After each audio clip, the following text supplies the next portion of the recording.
talk about the physiology of gas exchange. So I've been going through this series of physiology, and we had already talked about ventilation a few months ago, and diffusion, and last month we talked about pulmonary blood flow, and today we are going to talk about gas exchange, which has to do with the matching of ventilation and blood flow. So our objectives are to list the causes of hypoxemia, to use the alveolar gas equation to calculate the alveolar PO2, to explain why shunt is poorly responsive to inspired oxygen, to describe how VQ mismatch can contribute to hypoxemia, and to describe the distribution of ventilation-perfusion relationships in the lungs of normal people, like you and me. So there are 4 physiologic causes of hypoxemia, and typically in textbooks, the 4 that are listed are hypoventilation, diffusion defect, and we talked a little bit about that a couple of times ago when we spent an entire section on diffusion, shunt, which we will talk about today, and ventilation and perfusion mismatch, which we will talk about today.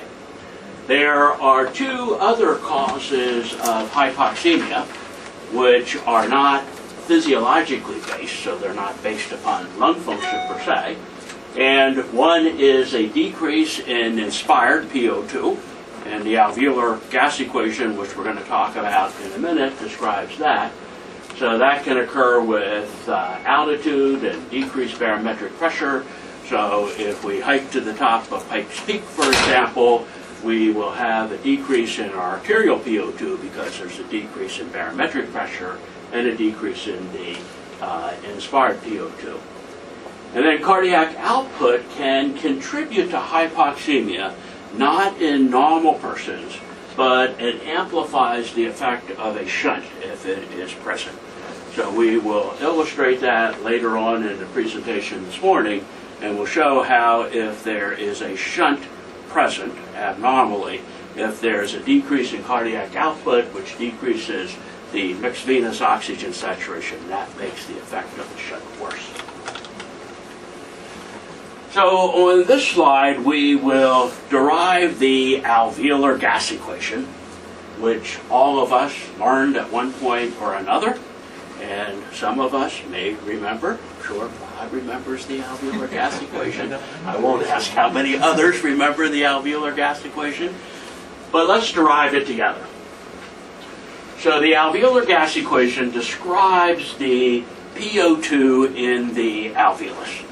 And it begins with the inspired PO2, which is the FiO2 times the barometric pressure. So if barometric pressure decreases, such as with altitude, that will decrease the inspired PO2, and that will decrease the alveolar PO2 and the arterial PO2. The arterial PO2 can never be greater than the PO2 in the alveolus. Then as the gas traverses the upper airway, it becomes humidified. And one of the functions of the upper airway is to humidify the inspired gas. And the effect of humidification is to reduce the PO2. And that you may recall as the effective barometric pressure of 47 millimeters of mercury. So due to humidification of the gas as it traverses the upper airway, the PO2 presenting to the alveolus is a little bit less than the PO2 entering the nose and the mouth because of the effect of water vapor pressure. So the PO2 entering the alveolus is the FiO2 times the effective barometric pressure, which is the barometric pressure minus 47 millimeters of mercury, water vapor pressure. So that is the PO2 of the gas. I knew you had that timed. So this then is the PO2 entering the alveolus. But the PO2 entering the alveolus is not the PO2 within the alveolus because oxygen is leaking out of the alveolus. So this is the oxygen coming into the alveolus, but there is oxygen that is also leaving the alveolus, entering the pulmonary bloodstream. So the PO2 in the alveolus, the alveolar PO2, will be the difference between how much comes into the alveolus and how much leaves the alveolus. So then how can we determine how much oxygen leaves the alveolus? Well, we know that as oxygen is leaving the alveolus, carbon dioxide at the same time is entering the alveolus. And we know the relationship between oxygen leaving the alveolus and carbon dioxide entering the alveolus. That is the respiratory quotient, which is CO2 over O2. And we know that a normal respiratory quotient is about 0.8. So hence we can calculate the amount of oxygen that leaves the alveolus as the PCO2 divided by the respiratory quotient. So if we know the relationship between oxygen leaving and carbon dioxide entering the alveolus, and we know the respiratory quotient, we can calculate how much oxygen leaves the alveolus, and the alveolar PO2 then becomes the PO2 entering the alveolus minus the PO2 leaving the alveolus. And that is the alveolar gas equation, which describes the variables that determine the alveolar PO2. So the alveolar PO2 then is determined by FiO2, determined by barometric pressure, and determined by the arterial PCO2. Sometimes it is said that the reason why PCO2 is in the alveolar gas equation is because CO2 dilutes the oxygen in the alveolus. And that's not physiologically correct. What is physiologically correct is that by knowing how much CO2 comes into the alveolus, we can calculate how much oxygen leaves the alveolus. So the alveolus is sometimes referred to as a leaky bucket because the oxygen which comes into the alveolus leaks out the bottom into the bloodstream. That's the function of the lungs. So then the alveolar gas equation says that the alveolar PO2 is the FiO2 times the barometric pressure corrected for water vapor pressure minus 1.25 times the PCO2. The 1.25 comes from the inverse of the respiratory quotient. 1 divided by 0.8 is 1.25. Most people can multiply times 1.25 easier than they can divide by 0.8, at least me, in this case. So a few important points about the alveolar gas equation. First of all, our arterial PO2 can never be greater than the alveolar PO2. The only way that oxygen enters into the bloodstream is through the lungs. So we don't have chloroplasts in our tissues like plants, so we can't make our own oxygen. So the arterial PO2 can never be greater than the alveolar PO2. And if the arterial PO2 is reported at a level that is greater than the alveolar PO2, there must have been an error somewhere. So if you get a blood gas result back from the lab and you don't believe the PO2, and you calculate the alveolar PO2, and the alveolar PO2 is less than the PO2 reported by the lab, there's a mistake somewhere. So you shouldn't believe it. So the mistake could be a mistake in the measurement. It could be a mistake in the FiO2 that was reported when the blood gas was drawn, but there's a mistake somewhere. Breathing room air, the difference between the alveolar and the arterial PO2 is about 5 to 10 millimeters of mercury normally. And in a few minutes we will see what determines that difference physiologically. So all of us have a little bit of a difference between the alveolar and the arterial PO2. Hypoventilation decreases the alveolar PO2. So with hypoventilation, the PCO2 goes up. If the PCO2 goes up, the alveolar PO2 must go down. And when the alveolar PO2 goes down, the arterial PO2 must go down as well. So for example, if we have a PCO2 of 50, the alveolar PO2 and hence the arterial PO2 cannot be greater than 50 millimeters of mercury. Check my math on that. I double checked it. I think it is correct.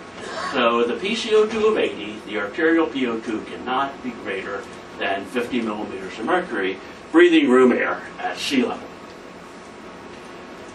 Under hyperbaric conditions of 3 atmospheres, such as we take a patient to the hyperbaric chamber and they pressurize the chamber to 3 atmospheres, now the alveolar PO2 and the arterial PO2 can be greater than 200 millimeters of mercury, breathing 100% oxygen.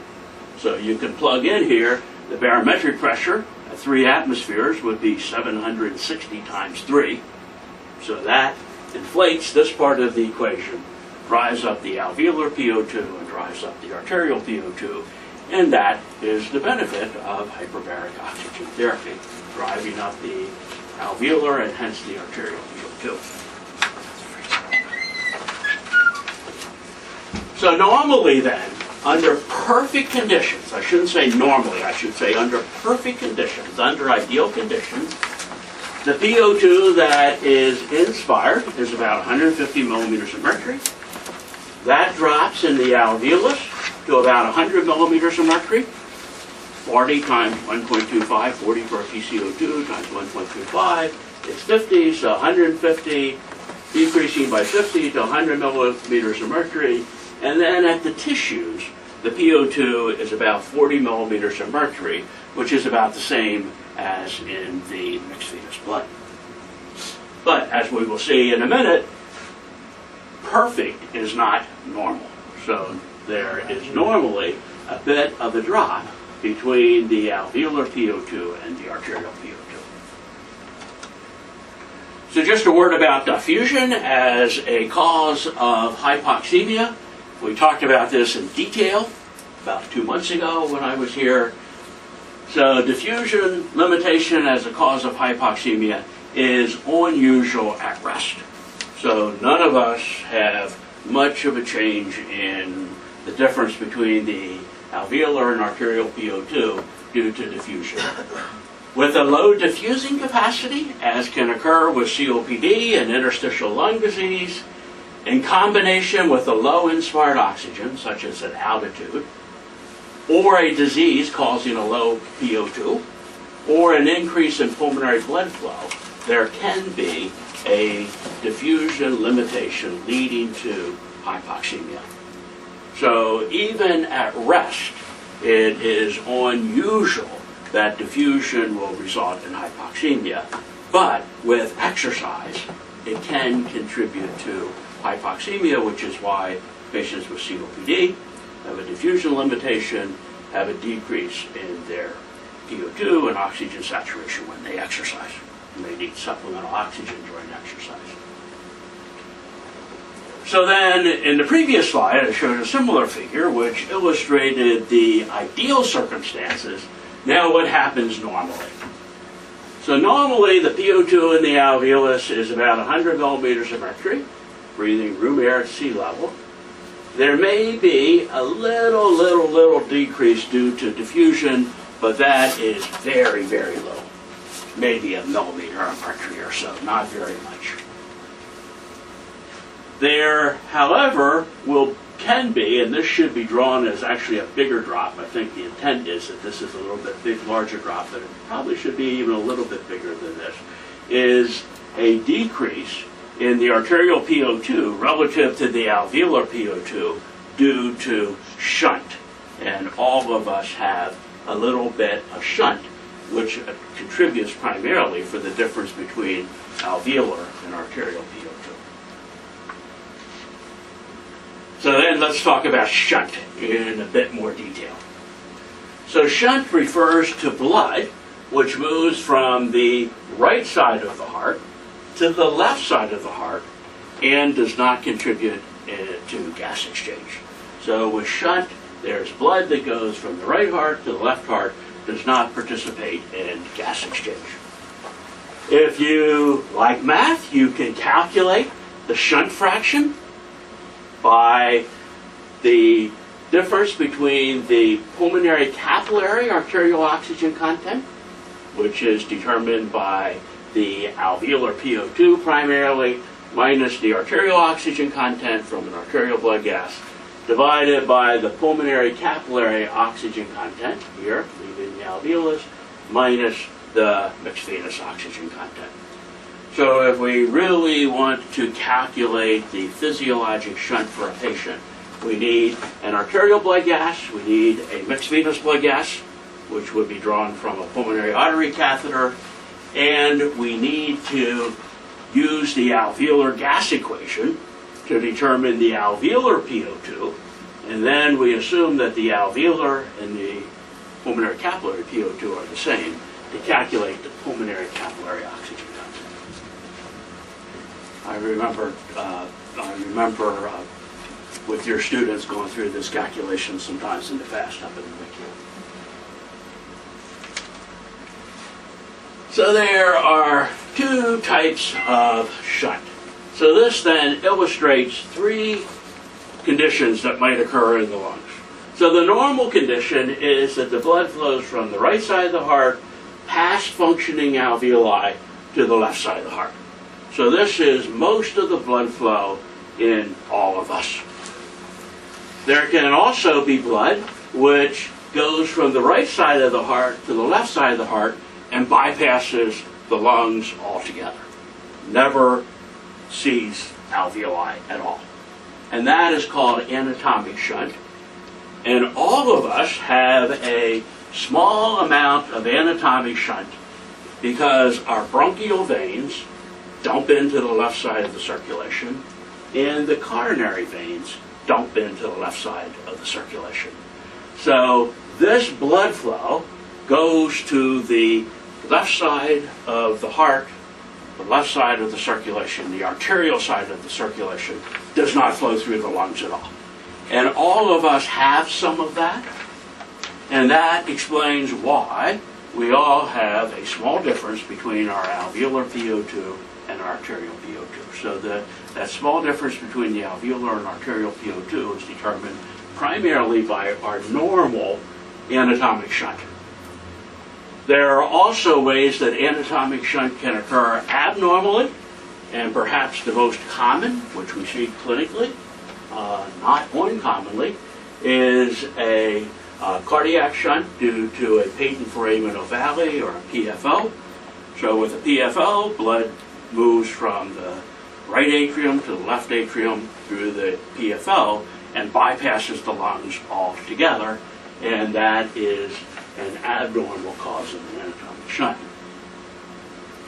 The other way we can have shunt is that blood flows from the right side of the heart to the left side of the heart. It flows through the lungs, but it does not flow past functional alveoli.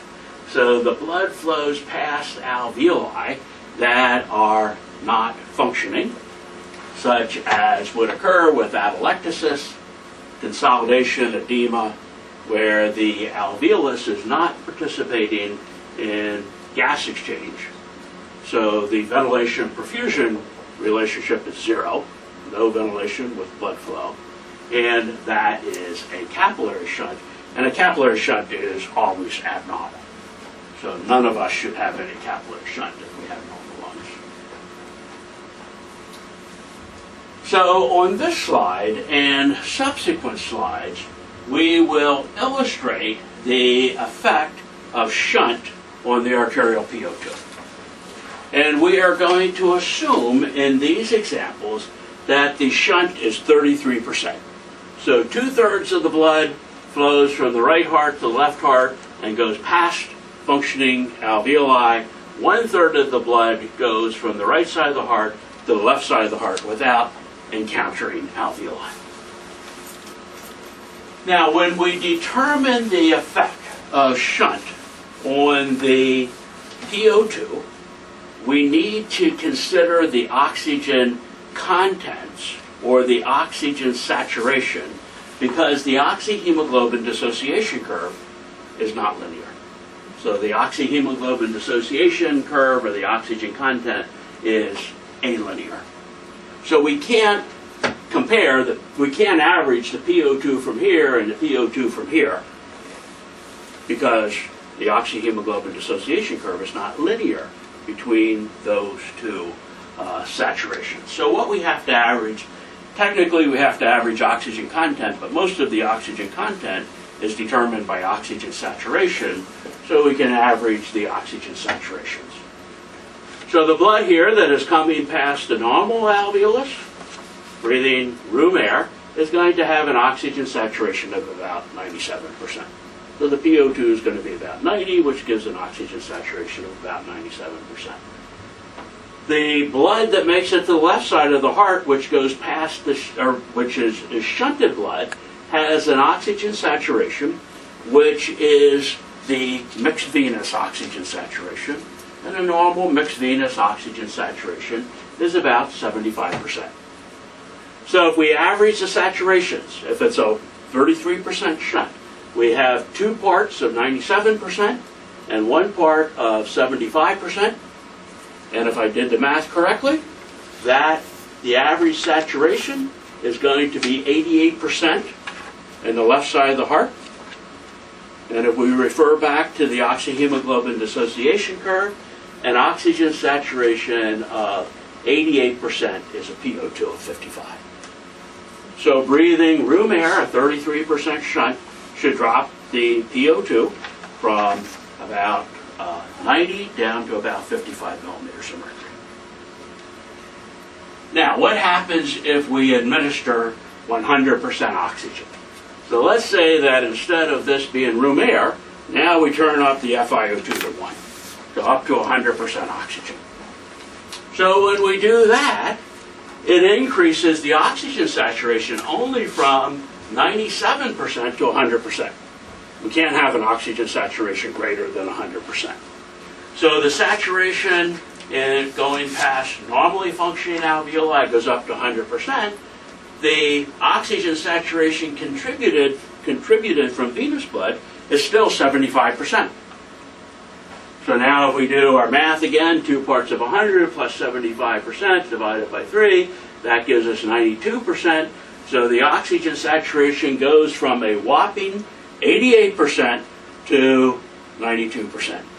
And the PO2 goes from about 55 millimeters of mercury to about 65 millimeters of mercury, turning the FiO2 from room air up to 100% oxygen.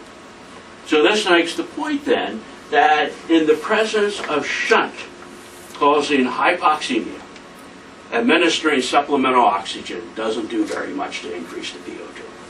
And shunt is relatively refractory to oxygen administration.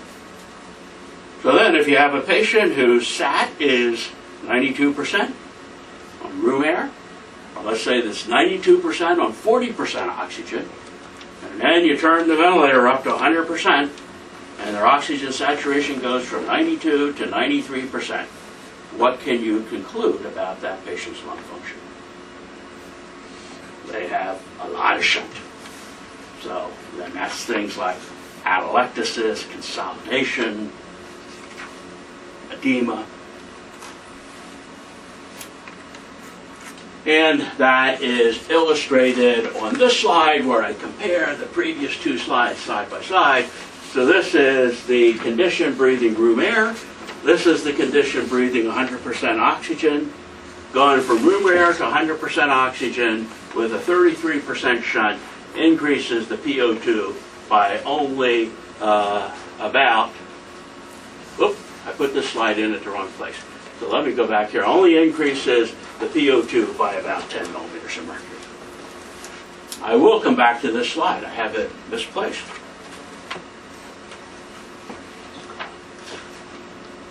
Okay, so here is room air. Here is 100% oxygen. This slide we haven't talked about yet. So I don't have the slide misplaced. Okay, so then what is the effect of cardiac output? So we looked at the effect of increasing the FiO2 on PO2 with shunt. What about the effect of cardiac output? So the effect of cardiac output is to decrease the mixed venous oxygen saturation. So now with a decrease in cardiac output, instead of our oxygen saturation being 75% from the shunted blood, now the oxygen saturation from the shunted blood is only 60%. So, if we do our math again, if we have a 33% shunt, now we have 100% times 2 plus 60%, we're breathing 100% oxygen, divided by 3, that's 87%, which is a PO2 of about